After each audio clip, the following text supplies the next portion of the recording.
विद्यार्थी मित्रांनो, सत्र दुसरे करिता आपण या ठिकाणी प्रकरण 4 चालू करत आहोत. विवाह संस्था. विवाह संस्थामध्ये अर्थ, उद्देश, विवाहाची वैशिष्ट्ये आणि विवाहाच्या उत्पत्तीचे सिद्धांत. एक आहे विकासवादाचा सिद्धांत. त्याच्यामध्ये आहे पॉईंट रक्तसंबंधित कुटुंब अवस्था, समूह कुटुंब अवस्था, सिन्सेडियमन कुटुंब अवस्था आणि पितृसत्ताक कुटुंब अवस्था. आणि मग बॅचोफेनच्या सिद्धांतामध्ये आणि वेस्टरचा सिद्धांत यामध्ये एकूण विवाहाचे 3 सिद्धांत सांगितले आहे आणि विवाह संस्थेचे बदलते स्वरूप. विवाह ही एक प्राचीन संस्था आहे आणि जगातील प्रत्येक समाजाच्या संस्कृतीत ते अविभाज्य अंग आहे. त्यामुळे यामध्ये विवाहित स्त्री पुरुषांना कोणत्या प्रकारचे एकमेकांशी संबंध ठेवावे, त्यांच्या मुलांशी, नातेवाईकांशी आणि समाजाशी कशा प्रकारचे संबंध असावे आणि त्यांनी कोणत्या सामाजिक जबाबदाऱ्या पार पाडाव्या याबाबत नियम विवाह संस्थेद्वारे निश्चित केले जातात. याचाच अर्थ विवाह ही एक सामाजिक संस्था आहे. नंतर विवाहाचा अर्थ म्हटला आहे. बोगार्ट्सनी म्हटलं की स्त्री पुरुषांना कौटुंबिक जीवनात प्रवेश देणारी विवाह ही एक संस्था आहे. अशी जर समजा एक डेफिनेशन असेल आणि ही कुणाची म्हटलं तर बोगार्ट्सची, की स्त्री पुरुषांना कौटुंबिक जीवनात प्रवेश देणारी विवाह ही एक संस्था आहे. नंतर रॉबर्ट लोवी असा म्हणतो, विवाहाद्वारा अशा स्वीकृत संघटनांचा स्पष्टपणे निर्देश केला जातो की जे लैंगिक समाधानानंतर स्थिर असते आणि कौटुंबिक जीवनाची पार्श्वभूमी तयार करतात. हे कोणाचं म्हणणं आहे? Robert Loewi. म्हणजेच ह्या ज्या काही आपण या ठिकाणी व्याख्या पाहिल्या यावरून लक्षात येतं की प्रत्येक समाजात विवाहाच्या वेगवेगळ्या प्रथा अस्तित्वात असलेल्या दिसून येतात आणि तरीही विवाहास सामाजिक मान्यता किंवा कायद्यांची मान्यता मात्रही असावी लागते. म्हणजे विशिष्ट उद्दिष्टांच्या पूर्तीकरता विवाह करणाऱ्या स्त्री पुरुषांनी कशा प्रकारचे वर्तन करावे याबाबतचे स्थिर आणि सामाजिक नियम म्हणजे विवाह होय. म्हणूनच विवाह देखील एक सामाजिक संघटन आहे. नंतर विवाहाचे उद्देश सांगितलेले आहे. उद्देशामध्ये आहे लैंगिक गरजांची पूर्ती करणे, मुलांचे पालनपोषण करणे आणि आर्थिक सहकार्य.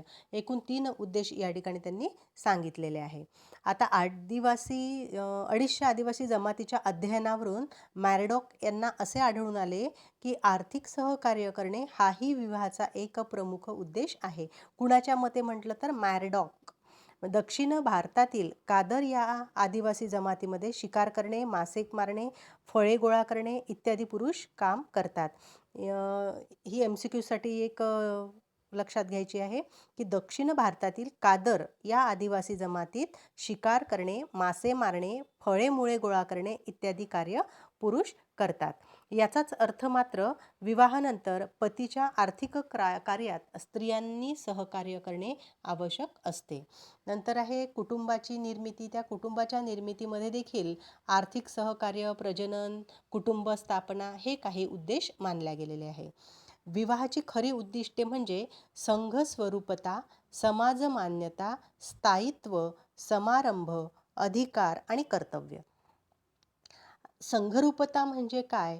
तर यामध्ये एक स्त्री आणि एक पुरुष यांच्या विवाहास एक विवाह असे म्हटले जाते आणि समाज मान्यता या विवाहाची असते.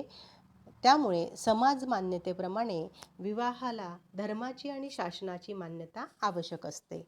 नंतर स्थायित्व म्हटल्यानंतर प्रजोत्पादन, संगोपन आणि संवर्धन याकरिता विवाह संबंध दीर्घकाळ टिकणे आवश्यक असते.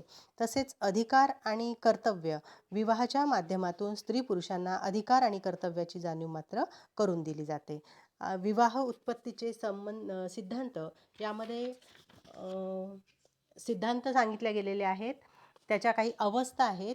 विकासवादाचा जो सिद्धांत आहे त्या विकासवादाच्या सिद्धांतामध्ये रक्त संबंधित कुटुंबाची अवस्था, समूह कुटुंब अवस्था आणि सिंडेसिमियन कुटुंब अवस्था, पितृसत्ताक कुटुंब आणि एकविवाह कुटुंब. एकूण विकासवादाच्या सिद्धांतामध्ये या 5 अवस्था सांगितल्या गेलेल्या आहे.